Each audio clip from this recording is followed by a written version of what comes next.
Hai semua, Assalamualaikum. Saya Riano Lalu. Di video yang terakhir, yaitu video 7 tentang bagaimana melakukan praktek penentuan karakteristik mutu. Di video 7 ini kita masuk ke tahap 6.2 ya, yaitu 6.2 yaitu analisis critical to quality. Jadi dari CTQ3 kita memiliki beberapa CTQ gitu ya. Nah, di bagian 6.2 kita coba melakukan analisa gitu ya, dari beberapa CTQ yang sudah ada itu mana yang paling kritikal gitu ya, mana yang paling kritis. Nah, kritis di sini relatif ya, relatif terhadap kondisi existing dari bisnisnya sendiri gitu ya, keadaan bisnisnya saat itu untuk mengatakan mana yang sangat kritis. Sebagai contoh misalnya, dari CTQ yang sudah teridentifikasi misalnya seperti ini gitu ya, ada kondisi di mana waktu tunggu customer ini gitu ya berada pada situasi driver menjadi sangat jarang gitu ya. Nah, jadi driver itu jarang dapat gitu ya. Atau misalnya bisnis layanan delivery online ini ada pada situasi kekurangan pengirim makanannya gitu ya. Itu yang membuat berarti waktu pengiriman ini menjadi sangat kritikal untuk menentukan pemenuhan dari needs si customer gitu ya. Artinya apa? Artinya bahwa analisis mana CTQ yang paling kritis itu bergantung pada situasi dan kondisi bisnis atau proses yang dialami masing-masing gitu ya.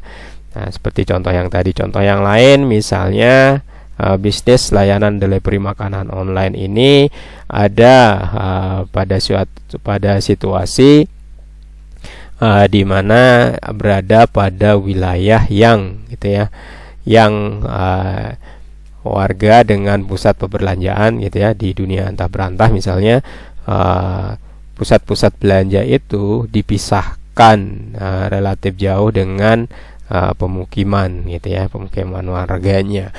Nah, kalau berhadapan dengan situasi seperti itu, maka gitu ya, keberadaan penahan suhu sehingga makanan itu tetap seperti selesai dibuat dengan delivery waktu yang lama tadi, ini menjadi hal yang kritikal.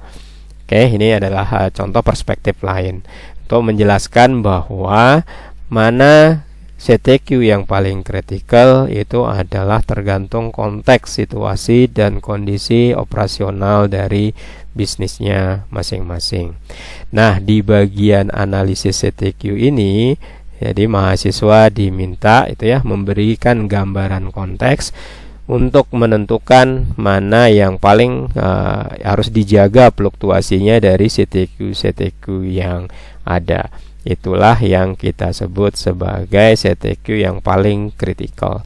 Memang CTQ itu memang kritikal, cuma di bagian analisis ini kita menentukan mana yang paling kritikal sesuai konteks saat itu. Nah, berdasarkan mana yang paling kritikal ini nanti kita menarik kesimpulan ya. Jadi kesimpulannya apa customer need-nya, kemudian bagaimana memenuhi customer need dari CTQ itu, dan CTQ mana yang paling kritikal sehingga keluar rekomendasi CTQ yang paling kritikal tadi untuk dikendalikan guna menjamin pemenuhan requirement pelanggan. Nah, di materi perkuliahan ke depan kita akan belajar bagaimana cara memonitor CTQ gitu ya, atau mengontrol CTQ sehingga dia tetap sesuai sama spesifikasi atau deskripsi yang kita berikan gitu ya, nilai yang kita berikan dalam rangka memenuhi keinginan dari customernya. Baik, itu isi video terakhir, video 7, bahwa analisis ini berisi tentang konteks situasi dan kondisi layanan gitu ya, yang membuat CTQ tertentu menjadi paling kritikal seperti apa.